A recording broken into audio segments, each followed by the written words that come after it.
Buenos días, estamos en una nueva edición de nuestros Conversando con Europa. Yo soy Jürgen de la oficina del Parlamento Europeo en Madrid y os doy la bienvenida.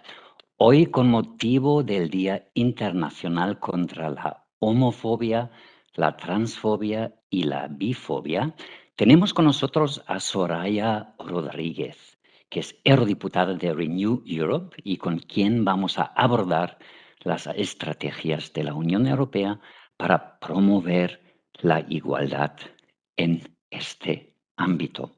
A vosotros, a los asistentes, también os agradezco la participación y os invito a participar activamente en esta conversación. Podéis enviar preguntas a través del chat y yo se las formularé a Soraya de vuestra parte.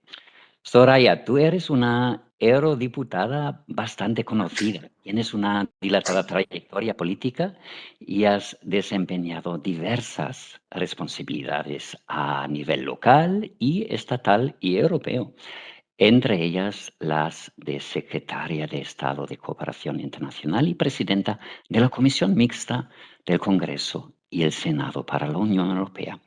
Y en cuanto a tus ideas, has destacado siempre por ser una defensora muy activa de los derechos de las mujeres, de la igualdad de todos los ciudadanos ante la ley y las minorías que sufren discriminación, que es el tema que nos interesa hoy.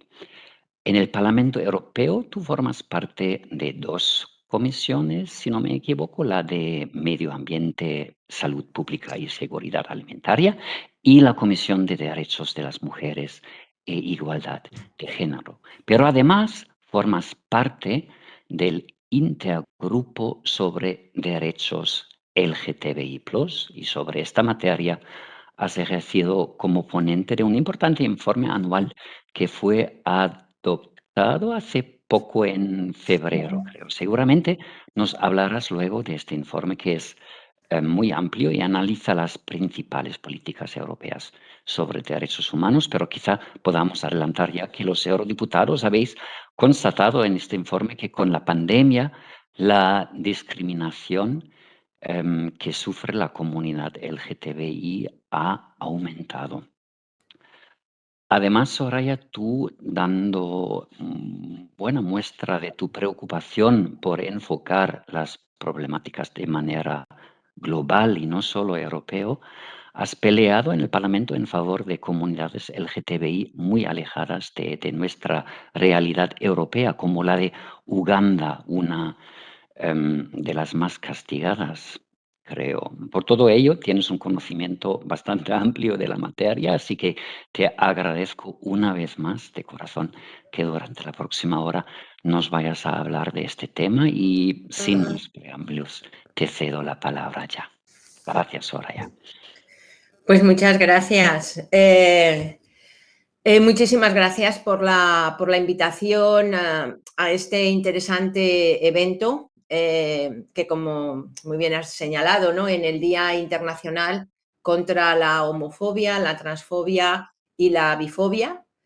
Un día para recordarnos todo el trabajo que tenemos por delante en la Unión Europea y también, como acabas de señalar, en el mundo, nuestro trabajo con nuestros países socios, con países terceros en los que colaboramos en distintos ámbitos. Un trabajo importante, un trabajo serio ante las amenazas que aún viven las personas que ven amenazado, atentado su derecho y su libertad. En este sentido, justamente como estabas comentando, yo soy miembro del grupo Renew Europe, es el tercer grupo de la Cámara en el Parlamento Europeo y la verdad es que desde este grupo político, desde Renew Europe, la lucha por los derechos y las libertades cívicas es un eje fundamental y, cómo no, por lo tanto, la defensa y la lucha por el pleno respeto de los derechos de las mujeres y del colectivo LGTBI. Este es desde el principio de esta legislatura y lo sigue siendo un objetivo transversal de todo nuestro trabajo político en esta Cámara.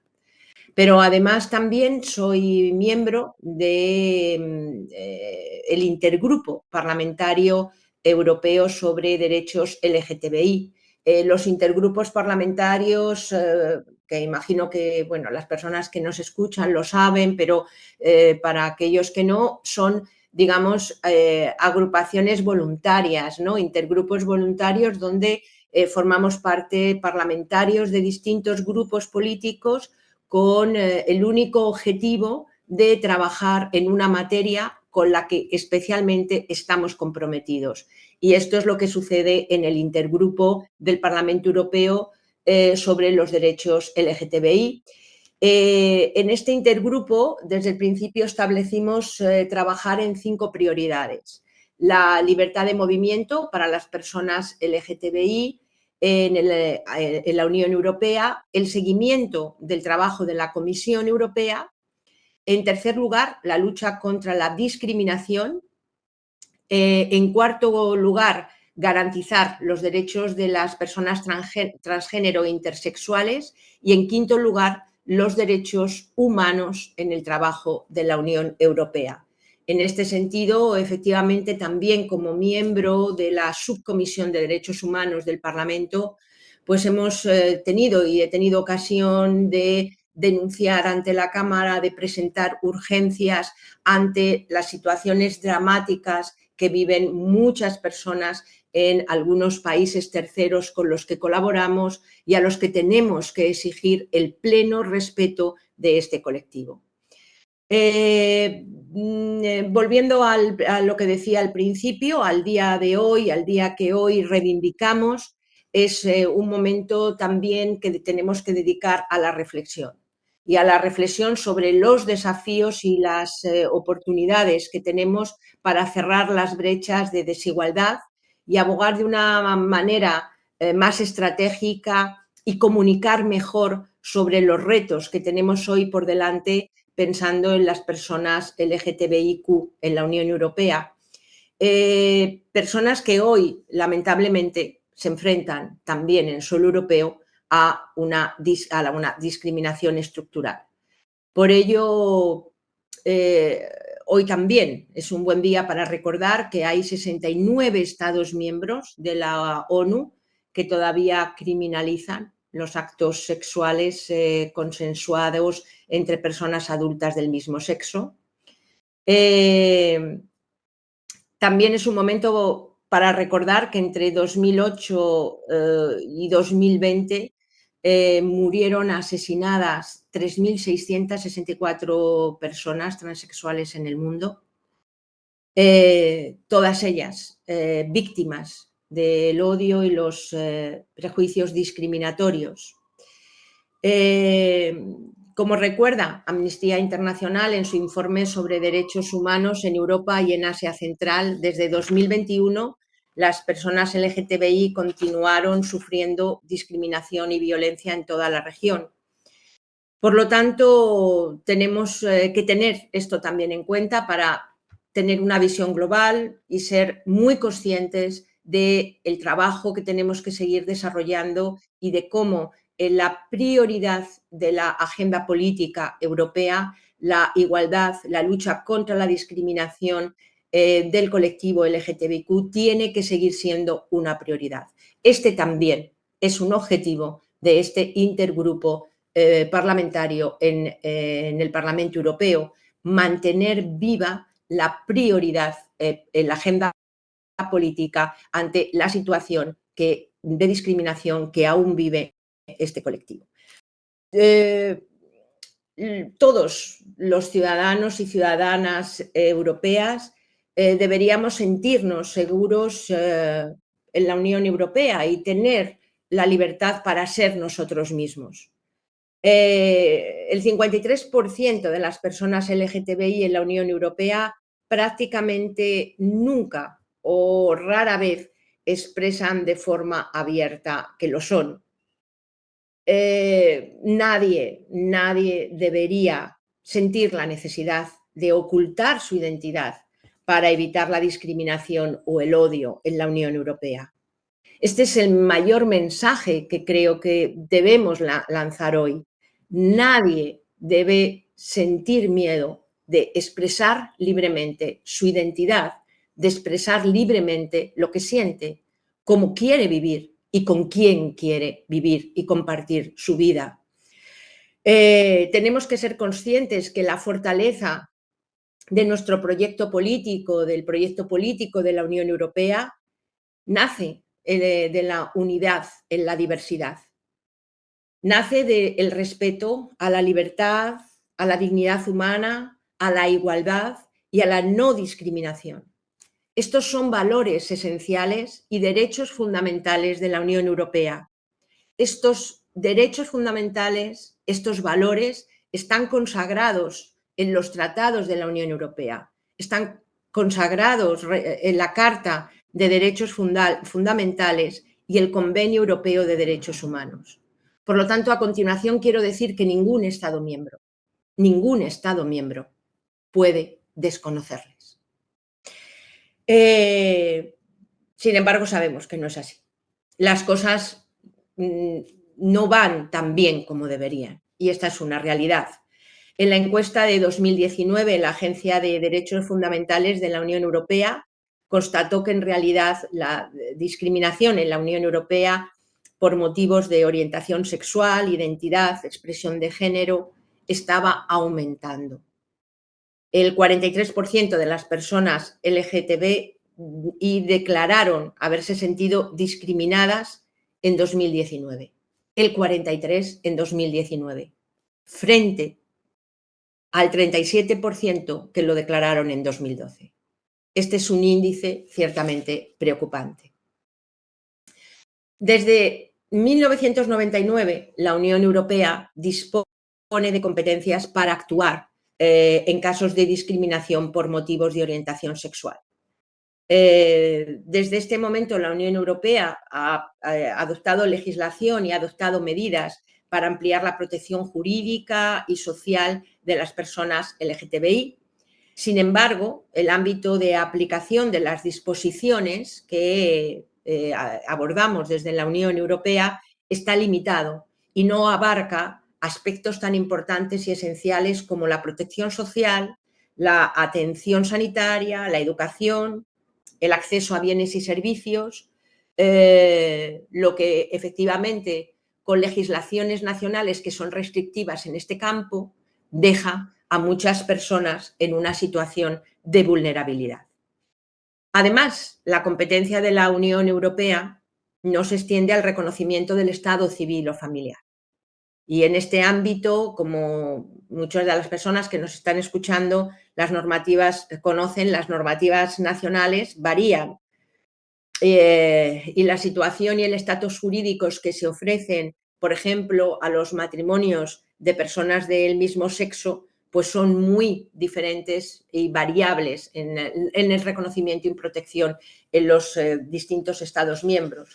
Por lo tanto, el reconocimiento, el mismo reconocimiento legal de una unión jurídica entre el matrimonio de dos personas del mismo sexo en toda la Unión Europea es un objetivo que tenemos que conseguir.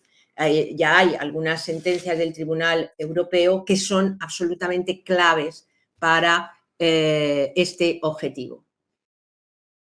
Me referiré brevemente para dejar tiempo al debate y luego ampliar algunos de los temas que sean objeto del interés de las personas que nos acompañan, pero me voy a referir ahora brevemente a la estrategia, a la primera estrategia para igualdad de las personas LGTBIQ de la Unión Europea, aprobada en 2020, con un periodo de vigencia hasta 2025. Esta estrategia, reitero, primera estrategia para la igualdad, porque con anterioridad en el 2015 la Comisión sí que había presentado una serie de medidas para promover la igualdad de las personas LGTBI con una duración de 2015 a 2020, pero realmente La estrategia es una estrategia completa, es una estrategia con objetivos, es una estrategia con acciones y también con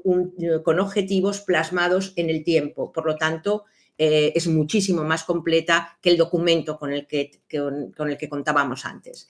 Y decía que esta estrategia, esta primera estrategia, aborda la lucha contra la discriminación de las personas LGTBI en ámbitos tan importantes como, por ejemplo, la igualdad de trato en el empleo, en particular para reforzar el papel de los organismos de igualdad. También la igualdad, por ejemplo, en el marco, en el sistema común europeo de asilo y su reforma, que debe prestar una especial atención para garantizar el adecuado tratamiento a los solicitantes vulnerables, cuando precisamente la causa por la que están pidiendo asilo, además es por la persecución en sus países, ¿no? Al colectivo y a las personas LGTBIQ. También tiene una mirada especial esta estrategia a la hora de luchar contra la discriminación al ámbito de la educación.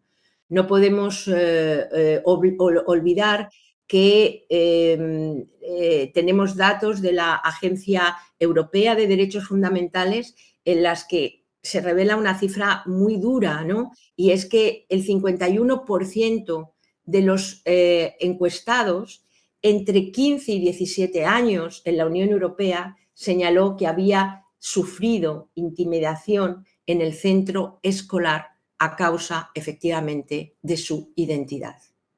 Por lo tanto, trabajar en los centros educativos, en evitar que haya discriminación, estigmatización, es absolutamente fundamental. En segundo lugar, esta estrategia se establece como otro objetivo fundamental garantizar la seguridad de las personas LGTBIQ. Y aquí, efectivamente, lo tenemos que hacer garantizando la protección jurídica contra los delitos de odio y la incitación al odio a través de cualquier forma. No podemos olvidar que los derechos valen lo que valen sus garantías. Y no garantizamos solamente los derechos de las personas LGTBIQ con declaraciones. Tenemos, por lo tanto, que prestar especial atención a los instrumentos jurídicos de protección de sus derechos.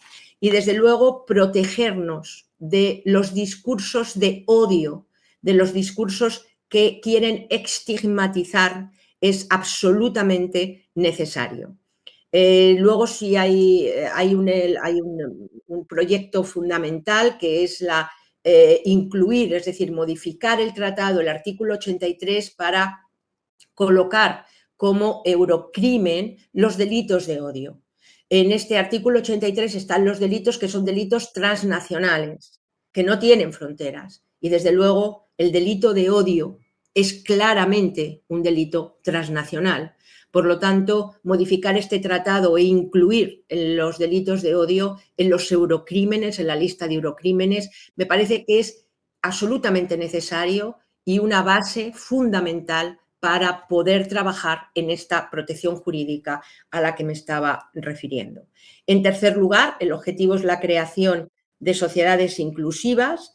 Y aquí, desde luego, trabajar en el ámbito de, por ejemplo, el reconocimiento de los matrimonios de personas del mismo sexo, independientemente del lugar, del Estado miembro en el que se encuentren. Otro de los objetivos es trabajar mucho más y profundizar en el compromiso de la acción exterior de la Unión Europea, en la defensa de los derechos de este colectivo en terceros países. Y este es un elemento fundamental que no podemos, desde luego, darle menos importancia, porque al final, claro, los derechos humanos son derechos universales. Y cuando permitimos o no damos la suficiente atención en nuestro diálogo político, diálogo sobre derechos humanos con terceros países, donde está criminalizada está criminalizado este colectivo, pero no criminalizado porque esté estigmatizado, sino porque legalmente esta conducta recogida en el Código Penal y hay gente que se encuentra perseguida o encarcelada, tenemos que colocar como un elemento central en nuestras relaciones con países terceros este tema. Por último, y ahora ya acabo para poder abrir el debate, tenemos que ser conscientes de que cuando están sucediendo cosas como están sucediendo en la Unión Europea, en países como Polonia, Hungría, donde no solamente no se está protegiendo al colectivo, sino que se está legislando para criminalizar estas conductas, estigmatizarlas o con discursos que fomentan el odio, como la creación de zonas libres de personas LGTBI, no solamente a nivel nacional, sino también con autoridades regionales de estos estados. La única respuesta de la Unión Europea es hablar del Estado de Derecho. Y el Estado de Derecho incluye, como dije al principio, los valores de respeto a la dignidad, a la libertad, al reconocimiento de los derechos humanos. Y no podemos permitir que haya estados al margen de las reglas del Estado de Derecho dentro de la Unión Europea. Porque básicamente nosotros, la Unión Europea, es una construcción de derecho. Y en esa construcción de derecho, los pilares básicos fundamentales están realmente recogidas en nuestros tratados, en nuestra Carta Fundacional. Y por eso la condicionalidad para en fondos de cohesión, para hacer respetar los derechos humanos del colectivo LGTBI, de las mujeres que también se ven, están siendo claramente también perseguidos en algunos países, debe ser un objetivo fundamental. Es un buen día para renovar nuestro compromiso, es un buen día también hoy para acordarnos de aquellas personas que están sufriendo la persecución en el mundo y también buen día para acordarnos de los colectivos, de asociaciones LGTBIQ en la Unión Europea que han trabajado durante muchos años para el reconocimiento de los derechos de este colectivo, que lo siguen haciendo ahora para conseguir los que faltan y que están siendo perseguidos hoy, lamentablemente, en algunos países de la Unión Europea por seguir haciéndolo. Muchas gracias. Muchísimas gracias a ti, ¿eh? Eso ha sido muy interesante, Soraya, y ha sido una exposición muy, muy interesante. Y creo que destaca que la Unión Europea al final ha sido en la vanguardia para luchar para estos derechos. Queda muchísimo por hacer también en algunos países, pero también hemos logrado muchísimo. Cuando yo, por ejemplo, entré en la Comisión Europea hace casi 20 años, en 2004, todavía era un poco tabú el tema, también dentro de las instituciones. Y ahora os puedo decir que en todas las representaciones en toda Europa estamos izando la bandera arcoíris, incluyendo Hungría y Polonia. Y creo que esto es una señal muy, muy, muy, muy fuerte. Como ha dicho Soraya, queda mucho por hacer, pero también ya hemos avanzado mucho y hay que seguir luchando. Hablando de Hungría, tú lo has mencionado varias veces, Soraya. Em, Orbán tenía desde abril 2 meses, creo, para retirar sus leyes anti-gay que se habían aprobado, ¿no? Y la Unión Europea ha amenazado varias veces ya retirar los fondos. Ahora con la crisis de la guerra con Ucrania, la cosa se ha complicado una vez más, ¿eh? ¿Qué piensas tú, Soraya? ¿Vamos a llegar o qué va a pasar con Hungría? ¿Vamos a obligar a Orbán a retirar estas leyes? Sí, como muy bien dices, ¿no? La situación que vivimos, que estamos viviendo ahora, ¿no? Con esta guerra criminal ilegal de Putin a Ucrania, ha complicado todo, todo, porque es cierto que vivimos en suelo europeo el mayor éxodo de refugiados desde la Segunda Guerra Mundial y en fin, ¿no? Putin nos ha trasladado a 1939, terrible. Pero concretamente, en lo que me preguntas, yo creo que hay que diferenciar dos planos.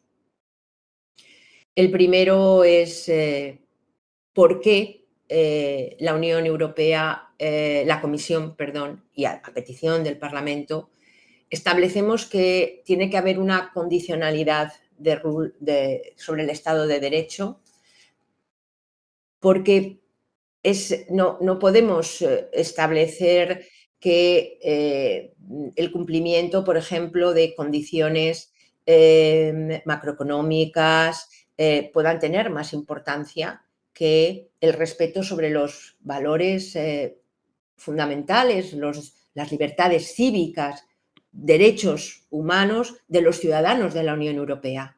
Por lo tanto, esto yo creo que es un plano que hay que tener claro. Ha sido también una larga pelea entre, si me permiten la expresión, una larga lucha, unas demandas del Parlamento, divisiones, negociaciones con el Consejo, pero al final esta condicionalidad no se puede permitir que un socio, un Estado miembro, considere que que los derechos y libertades de un determinado colectivo es política nacional. Y eso no tiene nada que ver con el ámbito europeo comunitario. Porque en definitiva es lo que nos vienen a decir estos países. No,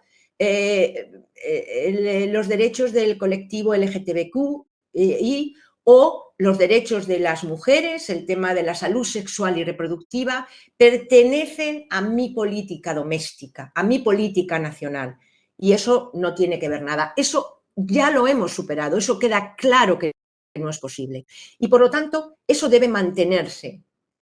Otra cosa es que efectivamente, ante la guerra, estamos sufriendo esta avalancha de refugiados, ¿no?, ucranianos, la mayor desde la Segunda Guerra Mundial. Y los países vecinos, fronterizos con Ucrania, indudablemente son los que están recibiendo el mayor número de refugiados. Ellos tienen que recibir la ayuda económica y la solidaridad del resto de países de la Unión Europea, puesto que es una responsabilidad compartida para la atención de estos inmigrantes. Pero desde luego el compromiso, el cumplimiento de sus obligaciones en la recepción y acogida de estos inmigrantes ucranianos no puede eliminar el incumplimiento con el Estado de Derecho o la vulneración de derechos fundamentales y libertades públicas de ciudadanos polacos, búlgaros, en Hungría, en su territorio. Y eso debemos mantenerlo. Gracias, Soraya. Ya me están entrando muchas preguntas de los oyentes. La mayoría te agradece tu exposición, Soraya. Entonces, muchas gracias otra vez. También quería comentaros a los oyentes si os queda una duda después de esta charla, también nos podéis mandar un email y creo, Soraya, también podemos poner tu email de la oficina Sí, para la sí, sí. gente que contacte, ¿no? Si tiene una duda, una pregunta o algo. Pero ya tengo aquí algunas preguntas un poco específicas. Una de Pablo García. Buenos días, Soraya, muchas gracias por tu intervención. Has mencionado a las personas trans. Me gustaría saber cómo está abordando el Parlamento y tu grupo político su situación en el empleo, ya que en España el 80% de las personas trans no tiene trabajo. Sí, efectivamente, este es uno de los temas uno de los sectores y de los temas que más preocupa, y cuando se abordó la elaboración de esta estrategia europea, el tema del empleo estuvo muy presente y abordando un poco todos los problemas, diferentes problemas con los que se encuentran, con los que se encuentra el colectivo en los 27 Estados miembros. Eh, eh, a raíz de la aprobación de esta directiva, de esta primera estrategia, la Comisión Europea tiene que proponer, y lo tiene que proponer este año, porque ya se estableció que a más tardar 2022, la legislación necesaria para la ejecución de la directiva relativa a la igualdad de trato en el empleo. Esto es muy importante porque efectivamente fortalecer los organismos de igualdad en el ámbito del colectivo LGTBIQ es fundamental. Nosotros, por ejemplo, cuando me preguntas de nuestro grupo político, en la directiva que ya está, ya ha pasado, ya se ha aprobado en trílogos sobre igualdad salarial, que hicimos también ahí en la oficina del Parlamento un acto de explicación y debate. Desde el grupo Renew, la ponente de este informe ha sido del grupo Renew. Hemos hecho un enorme esfuerzo por visibilizar en cada uno de los párrafos, en cada una de las enmiendas al colectivo LGTBI. Quiero decir con esto que es muy importante visibilizar el problema, abordar la situación de discriminación que todavía se vive de forma más con diferente intensidad en los países miembros, y poder abordar con legislación clara. Vuelvo a decirlo del principio, está muy bien hacer las declaraciones, pero al final necesitamos instrumentos jurídicos. Por otra parte, creo que también es muy importante trabajar en el ámbito de la educación. Es decir, las generaciones del mañana son los niños que están hoy en el colegio, y creo que intensificar, y este es otro de los elementos que contempla la estrategia para la igualdad de personas LGTBIQ, muy interesante, la incidencia en las escuelas y formación específica también para todos aquellos funcionarios y trabajadores que trabajan en organismos de igualdad en los distintos estados nacionales, precisamente para que tengan una formación especial y un conocimiento especial sobre la situación de discriminación que sufren estas personas. Ya. Tengo una pregunta que va un poco en el mismo sentido. Em, nos pregunta Marina Echevarría Sáenz, del Consejo Participación LGTBI. Asistimos a una gran ofensiva anti-LGTBI, en especial contra derechos de personas trans, como ya hemos dicho, en ámbitos como educación, deporte y sanidad. ¿Pensáis promover resoluciones más claras en estos ámbitos? Bueno, ya lo has mencionado un poco antes, pero quizás puedes especificar un poco, Soraya. Bueno, la verdad es que las resoluciones que hemos impulsado desde el Parlamento, eh, por ejemplo, las dos últimas, ¿no? Creo que fueron la resolución del Parlamento Europeo de 2021 sobre los derechos de las personas LGTBIQ en la Unión Europea, y la última, que ha sido muy, muy reciente, en relación a declarar la Unión Europea como espacio libre para el colectivo LGTBIQ. Yo creo que son resoluciones bastante claras en relación a el reconocimiento de los derechos, del respeto a los derechos de este colectivo, y por otra parte enumerar, es decir, las barreras y obstáculos que aún existen para el pleno efectivo, la efectividad de este derecho, así como denunciar no solamente aquellos que no avanzan, sino aquellos países que gobiernos, en fin, populistas que intentan en una visión totalitaria de la sociedad imponer nuevas barreras, imponer legalmente restricciones a lo que nosotros consideramos derechos fundamentales. Por lo tanto, sí que, bueno, indudablemente se puede,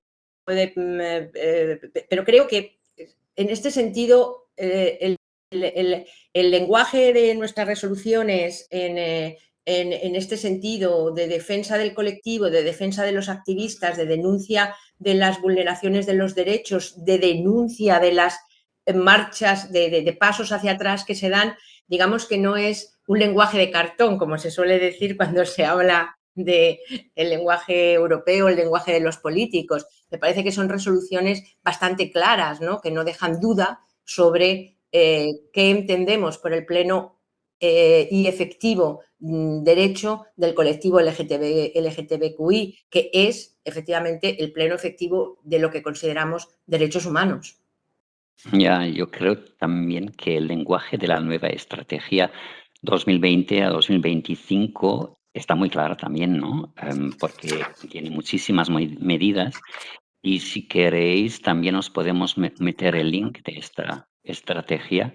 Quizás Carmen y Gonzalo lo pueden encontrar y poner un enlace porque ahí se explica muy bien lo que queremos hacer dentro de los próximos, bueno, quedan 3 años hasta 2025, ¿no? Y las medidas son bastante claras y transparentes, como dices tú, Sí, Soraya. mira, perdona, la declaración, la última resolución del Parlamento a la que me refería, que de declarar a la Unión Europea como zona de libertad para las personas LGTBIQ como una respuesta, ¿no? A esta, en fin, innombrable acción de crear zonas libres, es precisamente de 11 de marzo de 2021. Pero yo, o sea, me refería a ella, creo que es buena, efectivamente en el link que pongamos ponerla porque es una resolución absolutamente clara.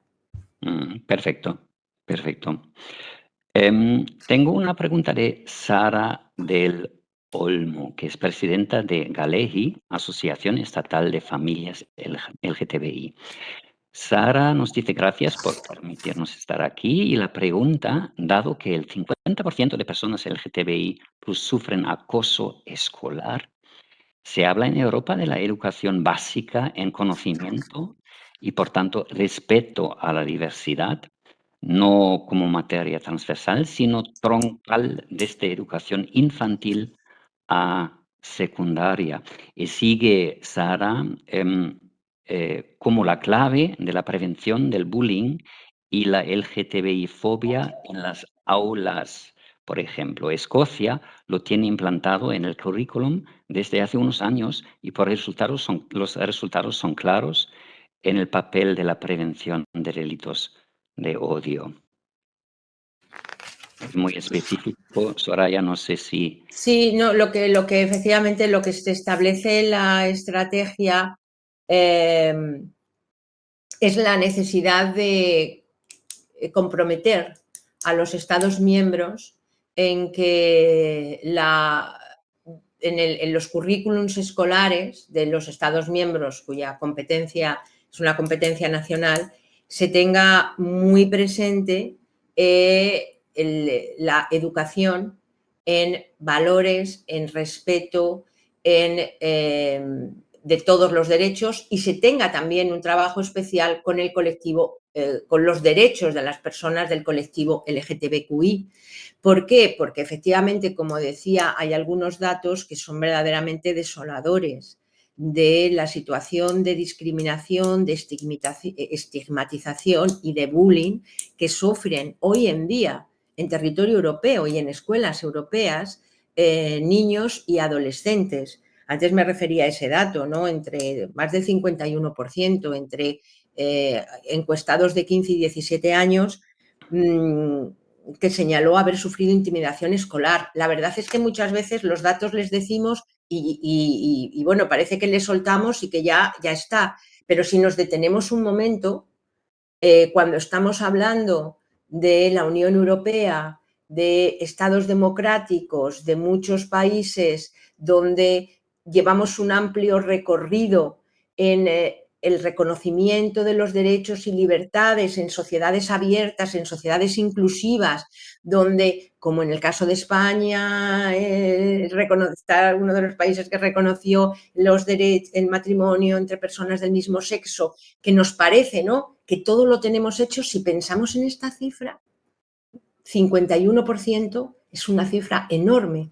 Es decir, hay un sufrimiento escondido, hay todavía una serie de prejuicios por razón del género, de la identidad, que están en las sombras y que necesitamos sacarles, porque en las sombras funcionan y funcionan en espacios como las escuelas.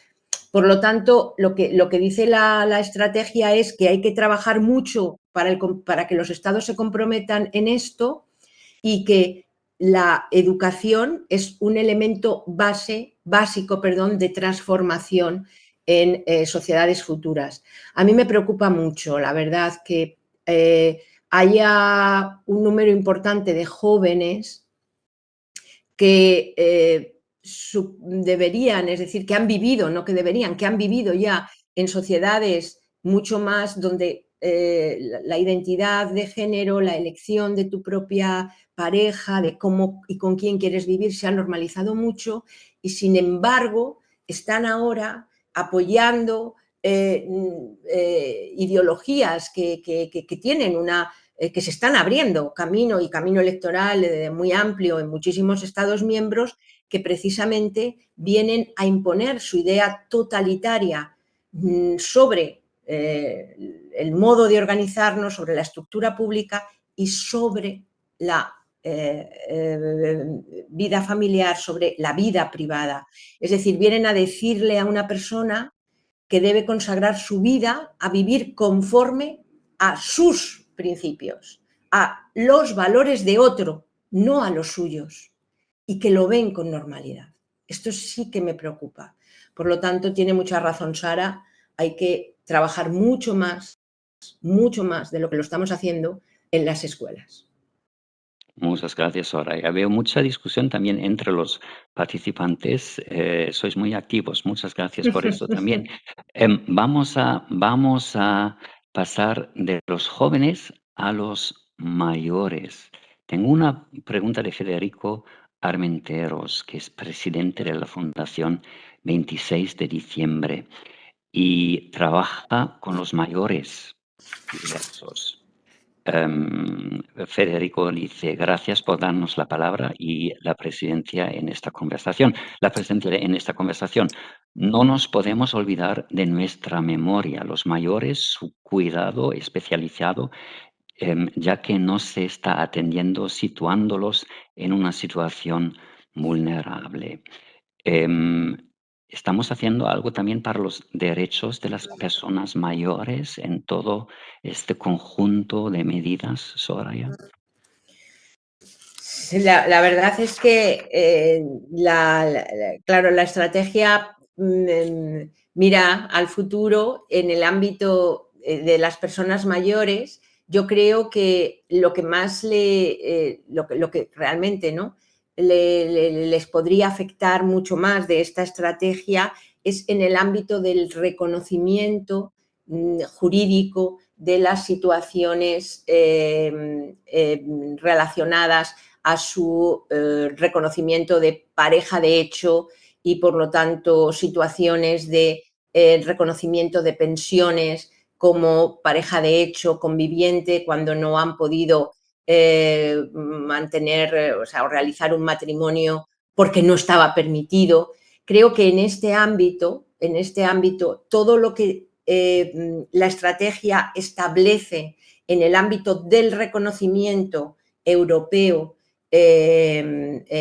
para el reconocimiento de estas relaciones jurídicas, me parece que puede ayudarlas mucho, porque en este caso, y probablemente habrá muchas más situaciones que yo no desconozco porque no soy una experta, desde luego, en este tema, pero claro, hay muchísimas situaciones de personas que hoy son mayores y que durante toda su vida han vivido dentro de un marco jurídico en el que o eran perseguidos o no eran reconocidos y no han podido. Hay personas que han vivido toda la vida una relación de pareja, que sería una relación, y no tienen reconocido ningún derecho vinculado a una pensión, ni por matrimonio, ni por relación de facto reconocida. Luego, sí que hay en la estrategia una mirada importante al ámbito sanitario. Y en este sentido, la estrategia se centra en el programa Horizon Europe para trabajar en el ámbito sanitario, investigación sanitaria que sea pertinente para las personas LGTBIQ. En particular, personas trans e intersexuales, pero creo que también este aspecto para personas mayores es una importante, es una línea importante de esta nueva estrategia. Señalaría estos dos aspectos. Muy bien. Aquí tengo una pregunta muy conflictiva. Yo sé que esto se está discutiendo también dentro de la comunidad LGTBI.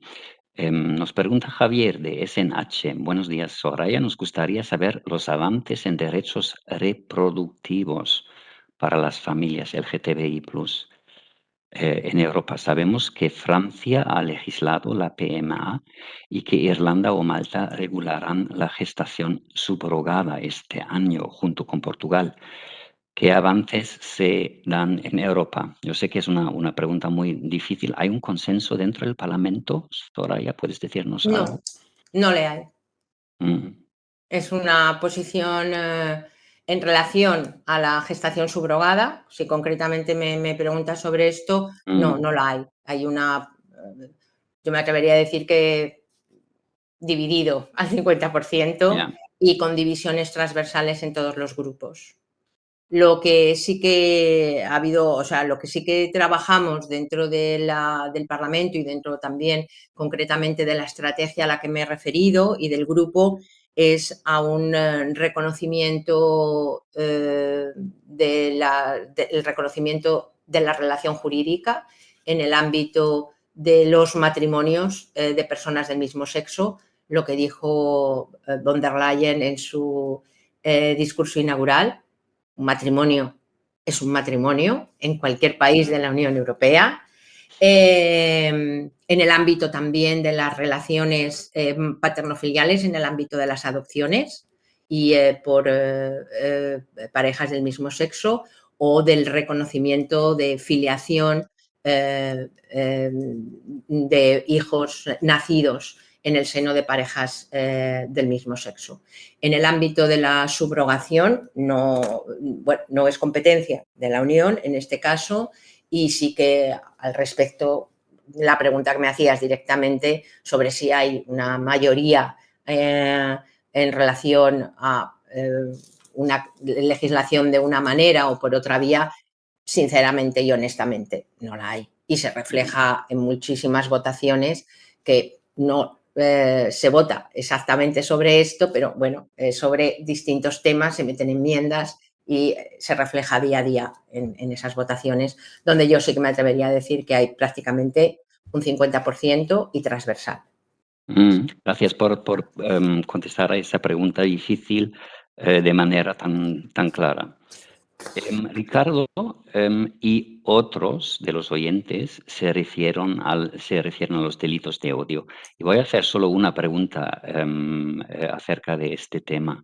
Ricardo, por ejemplo, pregunta, para evitar delitos de odio hacia la población LGTBI, ¿se están realizando acciones para formar a la policía e incentivar a los ciudadanos a perder el miedo a denunciar?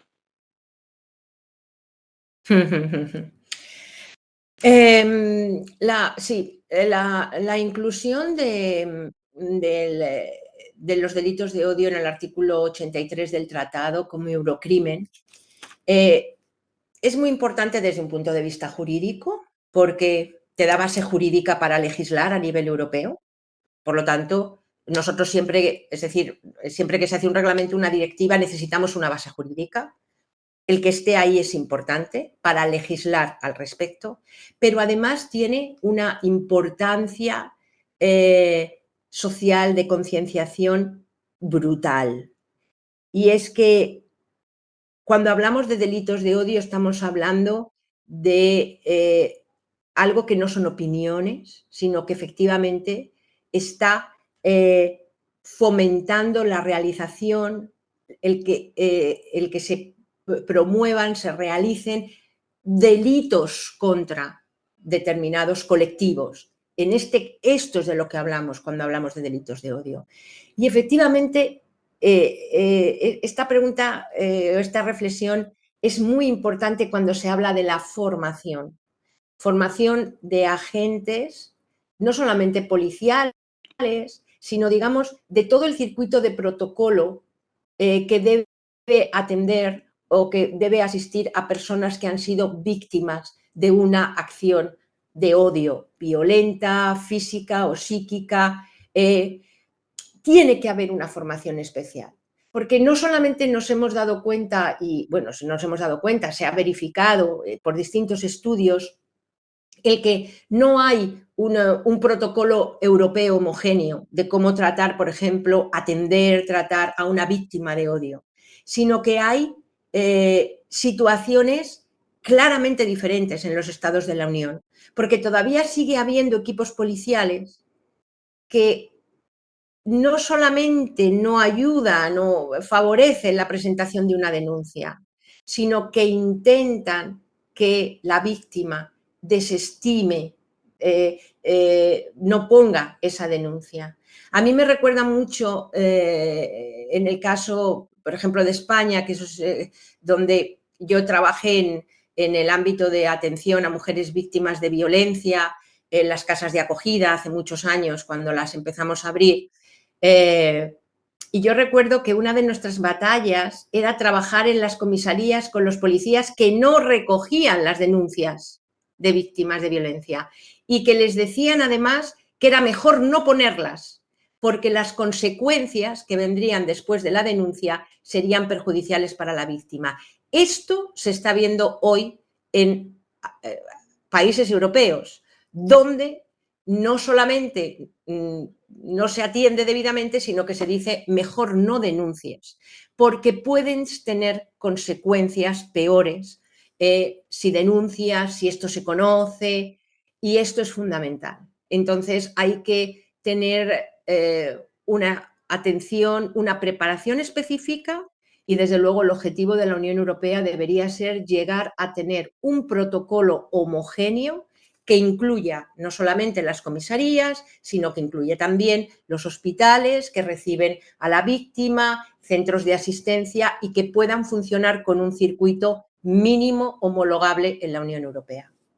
Y esperemos que eso mejore pronto, ¿no? Todavía nos están llegando muchas preguntas a través de varios canales, pero ya tenemos que terminar casi. Te voy a hacer una última pregunta, Soraya. Em, ¿Qué más pasos puede dar el Parlamento Europeo para prohibir las terapias de conversión? El Parlamento Europeo pidió a los estados prohibirlas, creo en 2018, hace algunos años, pero en la mayoría siguen siendo legales. La verdad es que hay que seguir trabajando clarísimamente. Este es uno de los retos, ¿no? Cuando al principio decía que este día es también un día para recordar lo mucho que nos queda todavía por conseguir. Claramente, esta es una de ellas. No es posible hablar de el derecho de una persona a su propia autodeterminación, para a continuación establecer, bueno, terapias de este tipo y mucho más además si hablamos de terapias, en fin, no consentidas, es una barbaridad, es una barbaridad. Claramente, ser conscientes de que hay muchísimos retos todavía que conseguir, que hay un colectivo que tiene todos los derechos, porque son derechos humanos, a vivir en libertad, al pleno ejercicio de sus derechos y que no.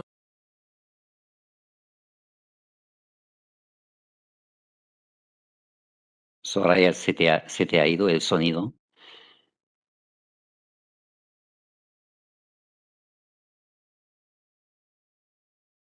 Ay, se nos se nos Acabar ha con estas terapias. vale, ahí estás. Te habíamos perdido durante algunos segundos, pero Ah, lo yo os hemos había perdido a vosotros. Pensé que ya es que vale. lo dabais por terminado. No, no, Pero no, yo no, seguía pero hablando, creo pero yo que seguía no, no, hablando. era muy poco. Muchas gracias. Bueno, y además podemos improvisar, ¿eh? Ya estamos acostumbrados a este formato. Entonces, estas cosas pasan, eso es normal, forma parte de los eventos online.